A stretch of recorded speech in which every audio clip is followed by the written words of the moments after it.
All right, guys, we're on to chapter 6, 3 Happy Days in Nueva York. Finally, in late June, Miguel and Juanita traveled down to New York City to visit their father. They take a train accompanied by Tia Lola. When they arrived at Pennsylvania Station, their father is waiting for them. They hug and laugh and tell him all about their exciting trip past yellow orchard, hay bales, red barns, raw umber cows, and the Hudson River. When the excitement dies down, their father looks around. Where did Tia Lola go? Where did Tia Lola go? Juanita repeats as if it were Tia Lola having her English lesson. Yes, where did Tia Lola go? She was standing right here with us. And there is her suitcase, but no Tia Lola. Their father looks worried. If their mother finds out, she will say it was just like their father to lose their aunt in New York City. Maybe she won't let Miguel and Juanita come back for a second visit. Tia Lola, they shout, but the din of the crowded drowns out their voices. Let's not get upset, their father says, his voice rising, sounding very upset. She's got my address, right? I'm not sure, Miguel replies, reaching into his pocket and pulling out the slip of paper on which his mother had written down their father's address and phone number, but I think she doesn't. They walk around and look for her in all the shops. Miguel even tries paging his aunt, as he did the day they arrived in Burlington Airport, but Tia Lola doesn't show up at the information booth. She is really lost this time. When Tia Lola doesn't come back for an hour, they decide it's time to do more than just look for themselves. They fill out a report at the police office in Penn Station. Then they head to their father's apartment to wait for the police to call them. As they are opening the door of their father's loft, the phone rings. Oh, hi there, Linda. How you doing? Their father says, trying to hide the worry in his voice. He puts his hand over the receiver and mouths, "Your mother." As he listens, his eyes close in pain. "I'm really sorry about this. The kids and I," his father pulls the phone away from his ear as if he doesn't like what he's hearing. "I'll get off. Now go on so the line can be free when she calls." Tia Lola called their mother in Vermont, he explains when he got off the phone. "I guess she knew that number by heart." Miguel and Juanita nod. Their mother gave her my number. She's going to call her. We can ask her to read off the street signs and we can go get her. He is trying to sound cheerful. Your mother's pretty upset. Miguel feels bad. After all, he promised his mother that he would take care of his little sister and aunt. It wasn't your fault, puppy. Tell that to your mother, his father sighs. We will, Miguel and Juanita say almost at the same time. But Miguel wonders if it will really help or just get them all in bigger trouble. The phone rings. "Tia Lola," their father shouts out into the phone. "No te preocupes. She is not to worry. They will come and get her. All she has to do is step out of the booth and read the names of the streets. There should be 2 signs on the corner." His face looks relieved. The worry lines on his forehead have disappeared. But in a minute the worry lines are back. "No, no, no, Tia Lola." Papi puts his hand over the receiver. "She tells me she's at the corner of Stop and One Way." Miguel reaches for the phone. Maybe I can explain it better. I've been teaching her street signs in Vermont. "Hola, Tia Lola," Miguel begins very calmly. He explains that the signs she has reported tell drivers how to drive. Does she remember how in Vermont they also practice reading the names of the streets at each corner? Before Tia Lola can answer, a mechanical voice comes on, saying to put another dime in the machine or the call will be disconnected. Miguel can hear the coins drop inside the machine. Tia Lola has understood without his translation. "Yo comprendo," his aunt is saying. "Un momento, Miguel." Miguel waits and his father waits. And Juanita waits. And their mother in Vermont waits to hear that their aunt has been found. And then Tia Lola is back on the line with the names of the streets. "Estoy en la Trinidad y Cuarto y 500, she says. She is on 34th and 5th. She is looking up at a very, very, very tall building whose top floor must be at heaven's front door.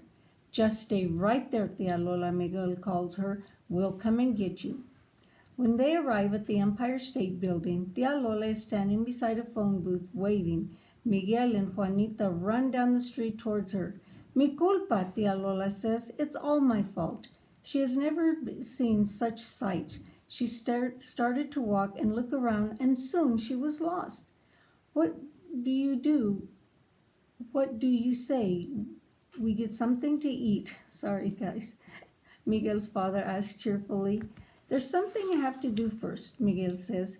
He enters the phone booth and picks up the receiver.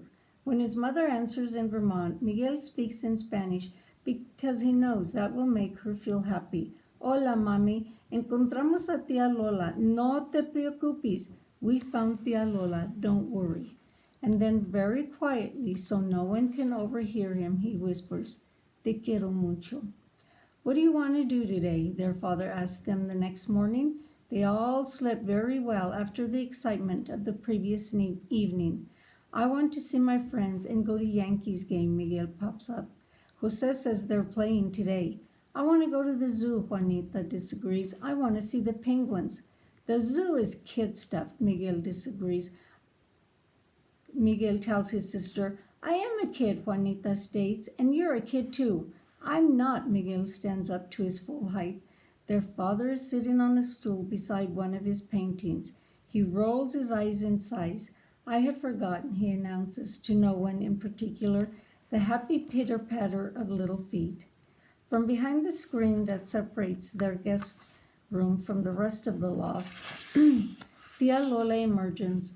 Her mono is lopsided on top of her head, and she is rubbing her eyes. Buenos dias, she said, looking from one to the other. She heard raised voices. What's going on? Are the kids arguing again? Miguel says he's not a kid, Juanita reports. Miguel es un hombrecito, Tia Lola agrees with her nephew. He is a little man. Look how he saved the day yesterday. Juanita wants to go to the stupid zoo, Miguel says, feeling encouraged. Wouldn't you rather go to a ball game than to the zoo, Tia Lola? Let's go to the zoo, Tia Lola, Juanita pleads. Please? Tia Lola considers a moment. Since they have 3 days in New York, why not have each person choose a day to do their favorite thing? ¿Qué te parece, Daniel? Their father thinks it is a super idea. We'll start with Miguel's choice because I believe there is a Yankees game today. Then tomorrow we can spend the day at the zoo for Juanita's turn. Tia Lola can choose something for the last day before you take the train back in the late afternoon. ¿Y tú? Tia Lola asks their father. What about your turn?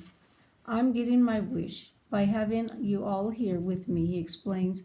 But one thing, guys, your grandparents really want to see you. What are you going to choose for your turn, Tia Lola? Juanita wants to know. Tia Lola shakes her head. She doesn't need a turn. No matter what they do, she is going to have fun. She smiles at Juanita. She winks at Miguel.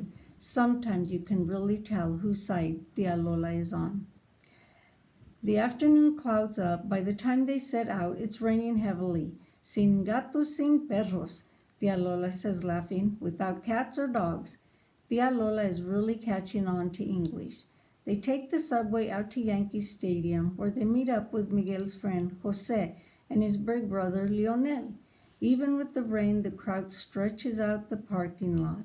When they finally get to their tickets, their seats are way up high in the grandstand. They might as well be on a small plane starting down at the Diamond. But when the Yankees run out to play ball, Miguel and Jose stand up on their seats, fingers at their lips, and whistle. Every time a pinstripe blob comes up to bat, Tia Lola hugs the boys, spilling the popcorn they have bought until there is hardly any left in the bucket. Everyone seems to be having a great time. Even Juanita, she jumps up and down, hollering whenever the Yankees get a hit. She has decided she really loves baseball after all. On the way back to Papi's place, they stop for pizza. Miguel has to admit that it is not as good as Tia Lola's pizza, but he doesn't care. He is sitting opposite one of his best friends in the in the world, and the Yankees have won. When they get home that night, the phone is ringing. Why don't you get that? Miguel's father said, nodding. It's probably your mother. She'll want to know what trouble we've gotten you into today. Miguel answers the phone. His father is a mind reader. Hola, mommy, he says brightly.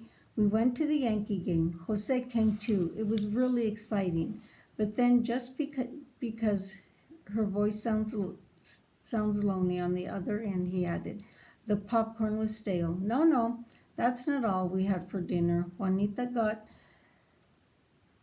laryngitis from screaming so much. It rained that evening before going to bed.